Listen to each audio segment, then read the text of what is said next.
Yarana à tous, bienvenue, salut les copains. C'est l'heure du bilan. Générique.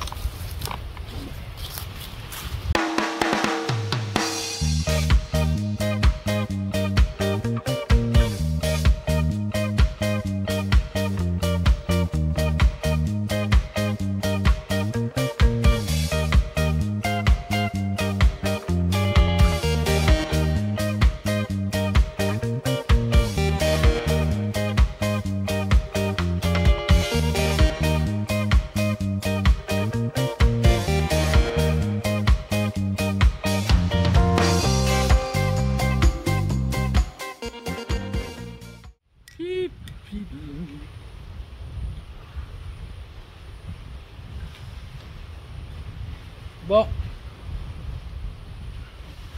je déclare officiellement la saison 2023-2024 over. Ouais, ici c'est vraiment la fin de la saison. Donc on va en profiter pour faire le bilan. On va voir. Je vais vous dire le bilan de notre bilan à nous, hein. Pas le bilan général. Bien sûr, ça engage que nous. Encore une fois, hein. Soyez gentils, soyez gentils. Je suis fait une petite anti-sèche avec un programme et puis on va voir un petit peu. Donc bilan de la saison, qu'est-ce qu'on a fait de bien, qu'est-ce qu'on a fait de pas bien, c'est ça je pense qui vous intéresse aussi, les erreurs, comme ça évite qu'on les reproduise. Si on met tout en commun, ben, ça évite qu'on fasse tous les mêmes, ce serait bien. Quelles erreurs, qu'est-ce qu'on va tester l'année prochaine, parce qu'on est déjà, encore une fois, c'est toujours de l'anticipation. L'apiculture c'est de l'anticipation, donc on est déjà en train d'anticiper l'année prochaine. Donc ça c'est ce qu'on va voir ensemble. Et puis après qu'est-ce qui se passe en ce moment, les vidéos à venir, parce que la saison est finie mais les vidéos sont pas finies, hein. Dès la semaine prochaine normalement on attaque sur la menuiserie, sur ce genre de choses, les cages à rennes, ce genre de trucs. Allez, on fait le bilan. Donc je vous mettrai ici là sur le côté le timing des sujets abordés, parce que je sais pas comment je vais faire ça. Je vais voir. J'avoue que c'est intéressant aussi de se projeter comme ça, de faire le bilan et de voir ce qui a été fait bien, ce qui a été mal fait. Donc on va, dans l'idée, le bilan ça va être bilan de saison, avec le nombre de ruches qu'on a, combien de ruches on a envie de passer l'année prochaine, les erreurs de la saison, ça je trouve que c'est le plus important. Il faut vraiment qu'on arrive à... Il y a 2-3 choses qu'il faut qu'on arrive à faire mieux. Les essais qu'on veut tenter pour l'année prochaine, les lectures voilà, mes lectures du moment, en termes d'apiculture, hein, bien sûr. On parle d'apiculture toujours, hein. D'abord, le bilan de la saison. Comment s'est passée la saison pour nous? Eh bien la saison, moi je trouve qu'elle a été assez catastrophique. Mais ça a été quand même assez... voilà, juste... C'est-à-dire que, pour résumer, de fin août, début septembre, c'est parti en flèche. Au mois d'octobre, tout s'est arrêté d'un coup. Ça a réussi à faire monter même début novembre dans les ruches. Et on a eu novembre, décembre, janvier, février pourri. Les 4 mois où on fait du miel, ils ont été exécrables. C'est-à-dire qu'à chaque fois qu'il y a eu une floraison de falcata, chaque fois, on s'est pris derrière des gros coups de vent avec de la pluie, ça a rincé totalement les fleurs. Et on n'a rien fait en miel. Alors, il y a un débat. Certains me disent qu'il n'y a pas de falcata dans les... J'entends les commentaires qui disent qu'il n'y a pas de... ils n'ont jamais vu d'abeilles sur les falcata. Moi non plus. Parce que les falcata ils sont tellement hauts que je ne sais pas été voir. Par contre, ce que je sais, c'est qu'à chaque fois que les falcata sont en fleurs, j'ai des grosses rentrées de nectar. Et c'est au jour près, hein. Donc comme je disais, hein, moi je veux bien, hein, alors là, moi je suis pas sectaire, hein, les gars, il n'y a pas de problème. Par contre, si c'est pas le falcata, c'est quoi? Il y a quelque chose qui miel en même temps et qui fleurit en même temps. Bref. On a les sensitives qui fleurissent en même temps. C'est de la même famille, c'est du falbacé. Vous voyez, donc bref. pas s'énerver. Donc ça a été vraiment un bilan catastrophique. On est arrivé nous au mois de février avec moins de ruches qu'au début de l'année. Parce que on a eu essaimage, parce qu'il y en a une qui était plus particulièrement agressive et je voulais absolument pas, elle était ici dans le rucher que moi j'appelle de fécondation, je voulais absolument pas qu'elle nous fasse de mal, donc j'ai supprimé la reine et j'ai secoué, j'ai divisé la ruche en plusieurs, j'ai renforcé d'autres ruches. Donc on est arrivé au mois de février avec moins de ruches qu'on est parti.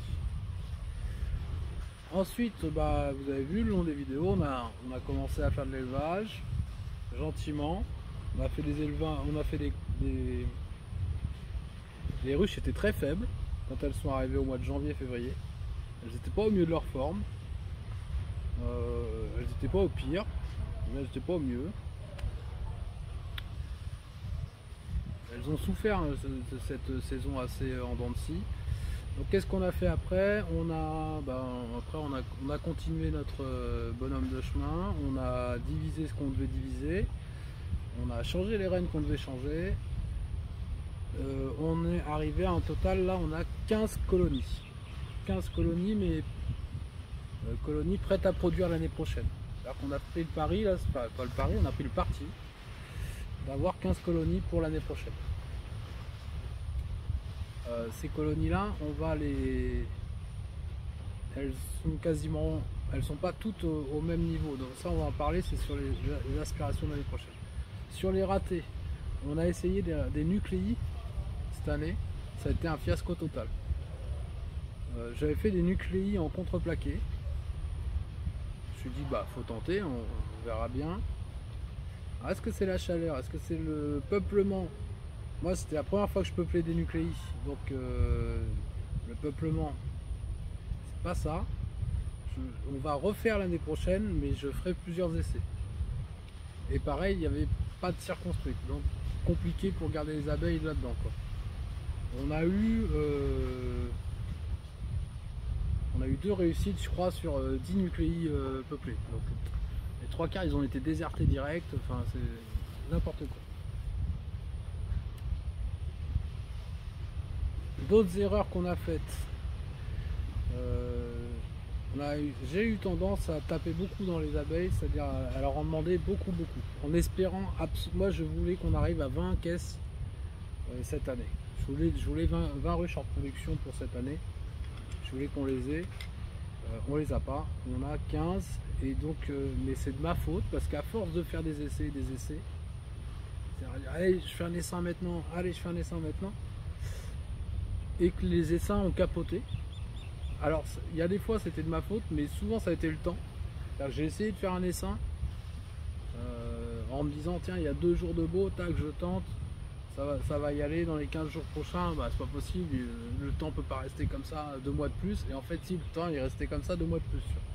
Donc les fécondations, souvent les reines vierges on n'a pas eu de problème à les faire, c'est pas de faire des reines vierges, c'est les fécondations, on a eu beaucoup de problèmes sur les fécondations. On a eu un très bas taux de fécondation.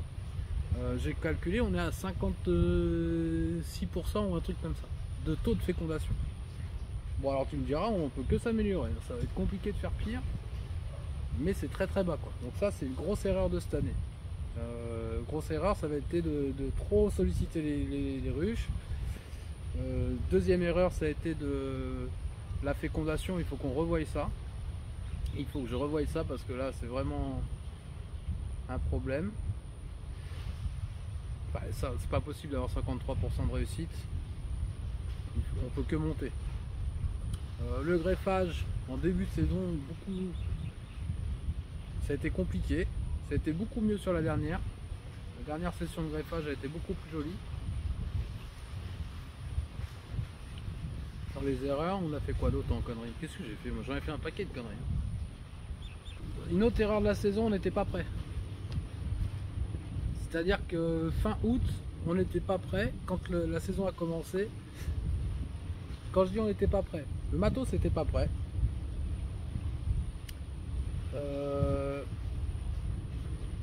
truc tout bête, la révision de la bagnole, la révision du pick-up.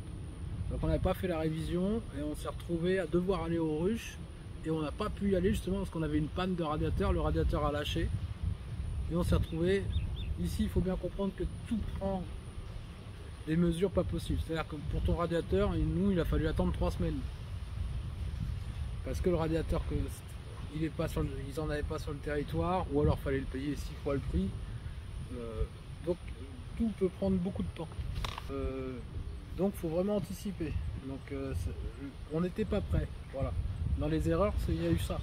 Pas prêt au niveau logistique, c'est-à-dire on n'avait pas les caisses. Il a fallu faire des caisses au fur et à mesure que ça a avancé dans la saison. Au mois de septembre, quand on a vu que ça a mis l'effort, il a fallu qu'on se dépêche à faire des hausses parce qu'on s'est dit on n'aura pas les hausses. Alors, on a été pris de court tout le long. Ça a été une course contre la montre. Moi en plus je décide de faire des vidéos. Ah bah ouais, super, belle idée. Mettez un pouce bleu parce que je vous jure ça prend du temps. Mettez un petit pouce bleu, lâchez un petit commentaire s'il vous plaît, parce que je vous jure que ça nous prend ça prend beaucoup de temps et d'énergie de faire tout ça et d'essayer de tout boucler et de vous montrer ça en vidéo. Et, enfin c'est pas évident tous les jours, mais on fait ce qu'on peut, on s'accroche. On va parler des réussites maintenant. Dans les réussites, il y a eu une belle série de greffage qui a été plutôt réussie avec 85% de réussite, donc ça j'étais plutôt content de moi. Donc j'ai trouvé je pense là où j'avais pêché, là où ça a toujours été, j'ai fait la même bêtise je crois toute l'année, c'est que vous savez, quand vous êtes parti, vous repartez avec un cheptel et que vous n'avez pas beaucoup d'abeilles, vous n'avez qu'une envie, c'est de les multiplier pour tout de suite avoir de la matière. Parce que c'est vrai que quand tu pars avec, pas évident de recommencer. Tu as envie d'aller vite pour vite se retrouver sur ton rythme de croisière. Et là, c'est ça ma plus grosse erreur, je pense. Dans les réussites, on a réussi à trouver une technique pour faire construire les hausses, et ça c'est pas mal. J'essaierai de vous la montrer l'année prochaine, hein, c'est à dire que je prends un demi-cadre, un cadre de hausse, parce que pour rappel ici on est en ruche Langstrot et les hausses c'est la hauteur d'Adam, c'est pour préserver son dos. Ça se fait, quasiment tout le monde est comme ça en Polynésie française. Il n'y a pas de bonne ou de mauvaise ruche. Pour moi il n'y a que la meilleure ruche, c'est celle que tout le monde utilise dans ton bled en fait. Parce que si tu as des échanges à faire avec les collègues apiculteurs, c'est bien, hein, l'originalité, tout, c'est super. Seulement quand tu dois te dépanner et que tu n'as pas, je vous donne un exemple tout bête. Moi j'ai des essaims. Si demain j'ai un collègue qui me dit tiens tu peux me vendre un essaim pour une Kenyane, et ben je ne saurais pas le faire. Je sais pas comment. Ou alors il va falloir que je secoue tout, va falloir que ça va me demander 50 manipes de plus. Alors que s'il arrive avec une ruche Langstrot, je lui file les 5 cadres, les 5 complets, enfin on fait le changement et puis c'est fait quoi. Donc l'originalité elle est bien, c'est bien, hein, enfin, moi je dis chacun fait sa life. Moi j'aime beaucoup les ruchetrons, je compte m'en faire une, je voudrais faire une ruche Tiki l'année prochaine, mais on verra si j'ai le temps. Je dis pas que c'est mal, je dis juste que ça complique tout de suite les choses. Dans les réussites, on a réussi à faire construire les hausses, donc ça c'est cool. Pas toutes, hein, mais une bonne partie. En tout cas, il y a de quoi distribuer des cadres dans chaque hausse parce que. Alors j'ai vu que frère Adam, il disait, il arrivait à faire construire. Il mettait une hausse à construire à chaque fois en début de saison. Hausse complète, hein, vide. Il posait 10 cadres vides, cire gaufrée et elle lui faisait une hausse. Bah nous quand on fait ça il se passe pas grand chose, à part l'envie d'essaimer, elles n'ont pas forcément envie de monter, ça les intéresse pas beaucoup quoi. Qu'on leur fasse construire 2 cadres, 3 cadres de cire gaufrée, ça il n'y a pas de problème, mais par contre alors après ça vient aussi des souches, hein. Ici c'est de la Viguistica, donc c'est pour ça que vous nous voyez ouvrir facilement les on n'est presque pas protégé, faut le dire, on fait de l'apiculture à poil. Moi, ce que je dis souvent, c'est quand même assez cool. C'est parce que c'est l'abeille italienne, elle est vraiment... Ici, il y a une hybridation entre l'abeille italienne et l'abeille carnolienne, la carnica. Donc en fait, c'est les deux abeilles les plus douces. Donc forcément, alors après douceur et douceur, ça veut pas dire que ça fera de la douceur, mais donc là cette année on termine avec 15 ruches en production. L'année prochaine, l'idée ce serait de produire du miel ce coup-ci quand même. Ce qui serait bien, ce serait de passer à 30 colonies en fin d'année, suivant la saison. Si la saison est belle, je pense pas que ça pose de problème. Si la saison n'est pas terrible comme cette année, déjà si on arrive à garder le cheptel et l'augmenter un petit peu, on sera content, quoi. Dans les autres, donc on va faire des ruches là, on va faire plein de ruches cette année, on va faire plein de caisses. Donc l'objectif c'est 30-40 ruches pour l'année prochaine. 40 si c'est pas ce qui se passe, il fait super beau, les mielés sont énormes. Et puis 30, si c'est pas trop mal, ça veut dire que chaque colonie nous donne un essaim, c'est jouable. C'est jouable. Maintenant on en a 15 maintenant, est-ce qu'on en aura 15 à la sortie de l'hiver austral, je suis pas sûr. Et puis en fonction de ça on verra, on fera ce qu'on peut, on comptera les bœufs à la fin de la foire, hein, comme on dit. Ensuite, les essais pour l'année prochaine. Donc pour l'année prochaine, on va changer un peu la conduite de ruche. Je suis en train en ce moment, on va faire de l'égalisation. Donc la semaine prochaine, l'année prochaine, on va faire de l'égalisation. Donc ça, je vous montrerai ça dès les premières vidéos où on ira aux abeilles. Donc ce sera au mois de septembre, je pense. On va égaliser les colonies. On ira dans les ruchers.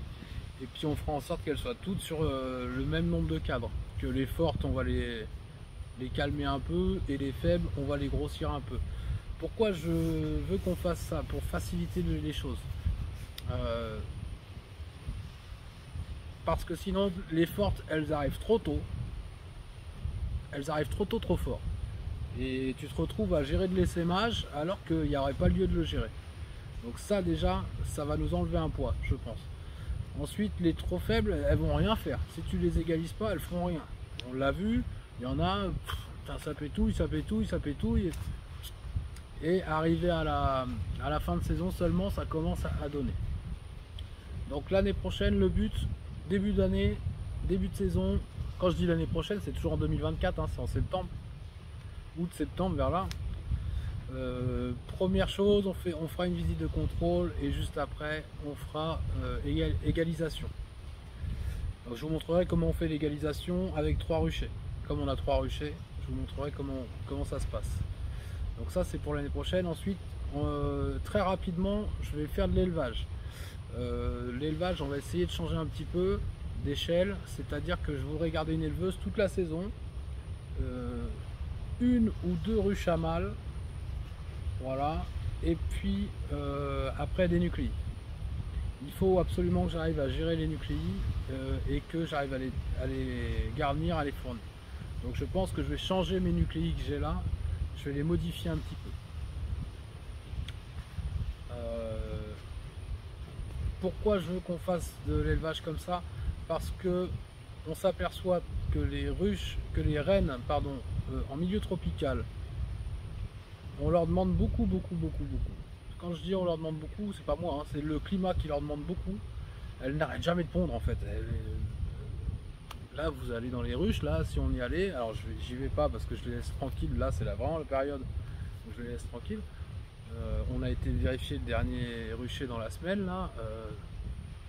Il y en a, elles nous font des couvents au carré encore.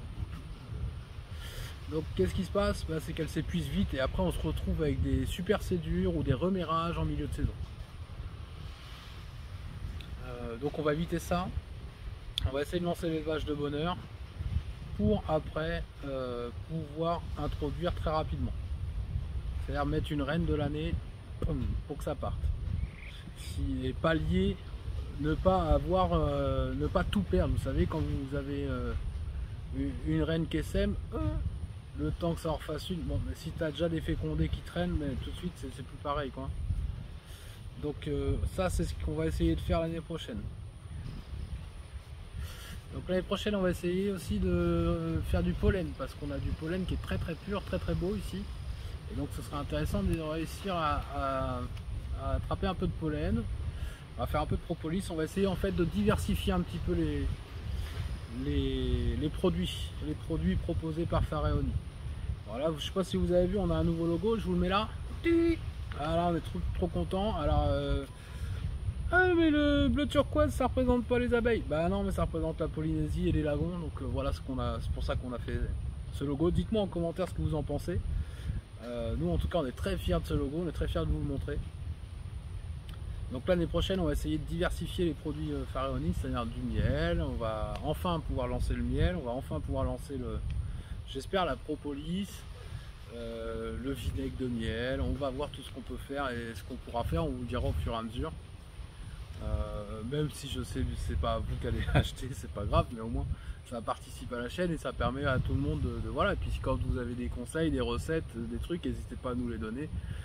Ça fait toujours plaisir de partager, hein. Je vous rappelle que la chaîne elle est faite pour ça. Elle n'a aucune prétention de vous vendre quoi que ce soit et on en est très très loin. Donc partagez-nous vos recettes si vous en avez. Nous, je veux tout partager les recettes qu'on a. D'ailleurs dites-moi en commentaire si pour ceux qui ont fait les feuilles de cire, si ça a marché comme ça marche ici. Les feuilles de cire aussi, bah, on va augmenter un petit peu, comme on commence à avoir un peu plus de cire, bah, on va augmenter le rendement.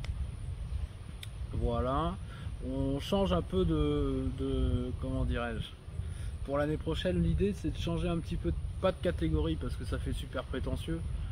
Je vous donne un exemple. Pour badigeonner à l'huile de lin les caisses, jusqu'à présent on le faisait au pinceau parce qu'on n'en avait pas beaucoup. Il s'est avéré que cette année ça commençait à être très fastidieux, donc là cette année on a acheté un petit réchaud. On va pouvoir baigner, donc tremper carrément dans un toit. Je vais vous montrer comment on fait. Tremper dans un toit les caisses directement pour aller plus vite, pour avoir plus de rendement, parce que là clairement c'était plus jouable. Et dans le coup on va essayer au fur et à mesure d'augmenter un peu tout au niveau du matériel, de se mettre tout plutôt correctement. Dans les projets à venir aussi, il y a un déshumidificateur qui est à Raiatea, il pleut très souvent à Raiatea, donc c'est compliqué d'avoir des taux d'humidité en dessous de 18% naturellement. On est plus souvent, quand tu récoltes ton miel, il est plus souvent à 20-21%. On arrive à avoir du 18, hein, mais la moyenne elle est à 20%.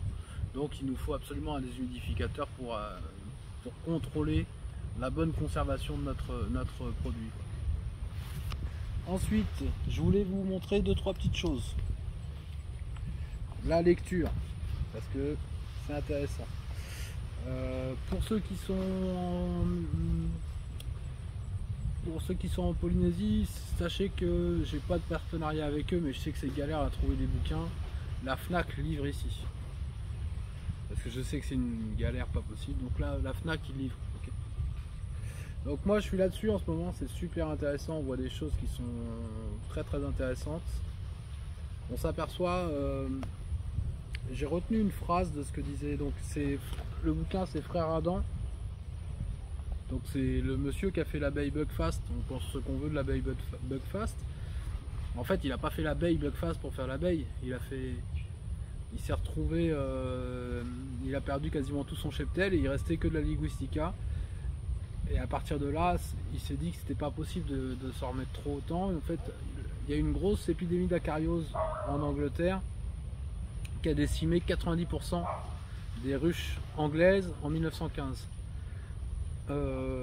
Et dans le coup, le frère Adam s'est retrouvé avec 16 ruches. C'était que des reines linguistica qui ont survécu. Et donc ça a posé question. Et donc à partir de là, il en a fait ses déductions. Alors, ici en Polynésie, la question ne se pose pas parce que nous, on n'a pas le droit d'importer d'abeilles et c'est très bien comme ça. On garde nos abeilles de Raiatea. On ne peut même pas prendre une souche de Tahiti pour la faire venir. Donc ça, la question ne se pose pas. Là où c'est intéressant, où je trouve son bouquin intéressant pour moi personnellement, c'est sur la conduite du rucher. Il y a une phrase que je retiens qui me dit il dit qu'il remplace les rennes quand elles ne donnent pas satisfaction, sans pitié. Et il explique que de toute façon la nature, elle, n'a aucune pitié. Bah, ça laisse songeur parce qu'il n'a pas tort. Et dans la nature, une ruche dans un arbre, il n'y a pas de pitié, quoi. C'est-à-dire que si elle tient pas, elle va pas demander de sirop. Je parle pour ce genre de choses là. Attention, je suis pas anti-nourrissement. Si vous voulez nourrir, vous nourrissez. Pas de problème. Moi, ici, avec le temps qu'on a, je trouve pas efficient de nourrir. Je me dis, elles vont trouver. Là, je regarde autour de moi, j'ai les cocos en fleurs. Enfin, il y a toujours un truc en fleurs. Ça suffit pas à faire une mielée, mais il y a toujours quelque chose pour abecter, quoi. Donc en ce moment, voilà, je suis là-dessus. Pour ceux qui voudraient commencer, bah, commencez donc par acheter cette Bible. Voilà, je sais pas si on le voit. Le traité de l'apiculture par Rustica, le traité Rustica. Bon voilà, il y a tout, hein, vous avez un peu de tout. Ouais, donc le traité Rustica de l'apiculteur, ça c'est vraiment la Bible, c'est vraiment génial. Si vous ne l'avez pas, je vous invite à le chercher. À le chercher, à le trouver. Il y a vraiment tout, c'est plus basé sur les zones tempérées. Par contre, c'est vrai que il y a vraiment tout. Et on peut s'en sortir très bien. Les zones tropicales, c'est assez. Une fois que tu as ça, tu as tout, quoi. Et alors celui-ci, je suis pas mécontent de l'avoir parce qu'il y a longtemps que je le cherchais. Maladie des abeilles. Maladie des abeilles par Samuel Boucher. Et donc là, c'est génial, il y a tout. Alors, je l'invente pas, c'était Léandre d'une saison aux abeilles qu'en avait parlé une fois. Et c'est vrai que je l'ai cherché, il était en rupture. Là, j'ai réussi enfin à le trouver. Je crois qu'il restait 3 exemplaires sur la Fnac, donc je suis content. C'est aux éditions France Agricole. Et il y a vraiment tout. Je vous mettrai dans la description, si vous voulez, la chaîne de Léandre, d'une saison aux abeilles. Si vous voulez vraiment apprendre toutes les bases de l'apiculture par un apiculteur professionnel, vous pouvez aller voir sa chaîne. Elle est vraiment formidable. Ça fait 8 ans qu'il fait ça. Ça fait 8 saisons. Et c'est vraiment... c'est au top. Dans le coup, j'en reviens au livre Maladie des abeilles. C'est un bouquin qui est super parce qu'il, moi je trouve, vous avez toutes les races d'abeilles, aussi bien Sahariensis que Liguistica, que Mellifera mellifera. Ça, ce qui est dommage, je mets un petit bémol, j'aurais bien aimé une photo de chaque abeille, ça aurait été pas mal, qu'on puisse les différencier, mais ça c'est pas très grave. Vous avez aussi un tableau avec les qualités de chaque abeille et les inconvénients, et après on a toutes les maladies qui sont répertoriées avec les solutions quand il y en a, les symptômes, etc., etc. Donc ça c'est un super bouquin aussi. La chaîne YouTube, donc maintenant les épisodes à venir, on va pas arrêter les épisodes juillet, août, septembre là, hein, parce que je vous rappelle qu'on est le 30 juin ici, pour ceux qui regarderont la vidéo dans 15 ans. On est le 30 juin, donc on va pas arrêter les vidéos. Par contre, les vidéos vont être plus axées sur le bricolage apicole, en un mot, toujours. Oui, donc les vidéos là qui vont arriver très prochainement, donc à partir de la semaine prochaine, vont être des vidéos qui vont être plus axées sur le bricolage. N'oubliez pas de mettre la petite cloche de notification pour être au courant des nouvelles vidéos qui vont sortir. On va faire donc des ruches, on va faire des cages à rennes en bois et en grillage, ça évitera le plastique. Bon, les cages Nicotte elles sont très bien, hein, mais si on peut se passer un peu de plastique, il faut le faire. Surtout que moi j'expédie pas de rennes, donc mes cages à rennes c'est toujours les mêmes, je veux dire. Donc si je peux avoir des cages en bois, ce sera pas plus mal pour l'année prochaine.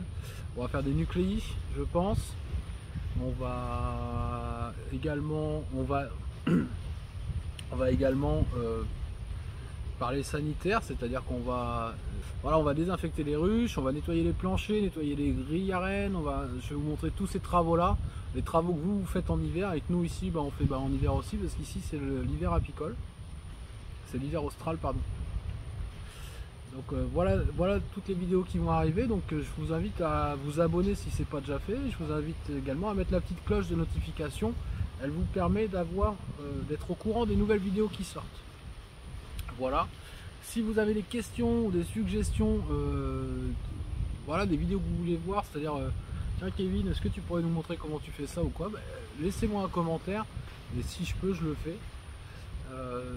J'essaye de répondre à tout le monde en commentaire, c'est pas évident, mais j'essaye de répondre à tous vos commentaires.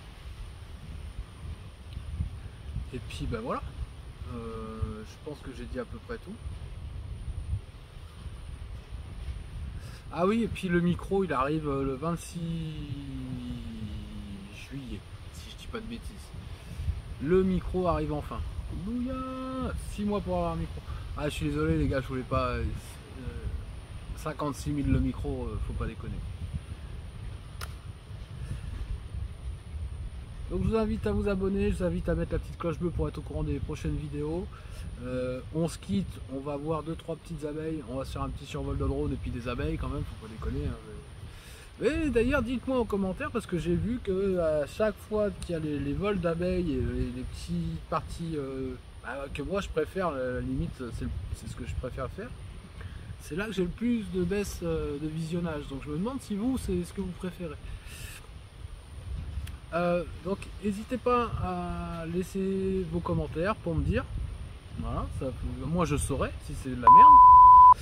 Et puis je vous dis à la semaine prochaine. Allez, la bise. Na.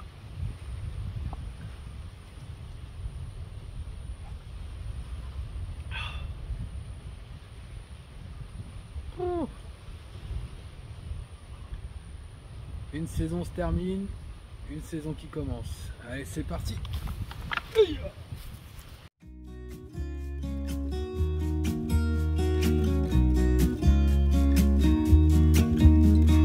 I've been feeling so small. Watch the clock ticking off the wall. But tonight I'm letting it go. Spend my coin for sure. I'm gonna be myself, or I could be someone else. No one's stopping me now. I'm gonna skip my breaks, I'm gonna make mistakes. I just wanna feel alive. It's just what I do when I'm out, so try not to hold me down. Feel alive when I'm in this town. Look at these beautiful stars, I wanna drive a faster car. Nothing can break me, no, nothing can break me. Try not to hold me down. Feel alive when I'm in this town. Look at these beautiful stars, I wanna take a trip to Mars. Nothing can break me, no, nothing can break me.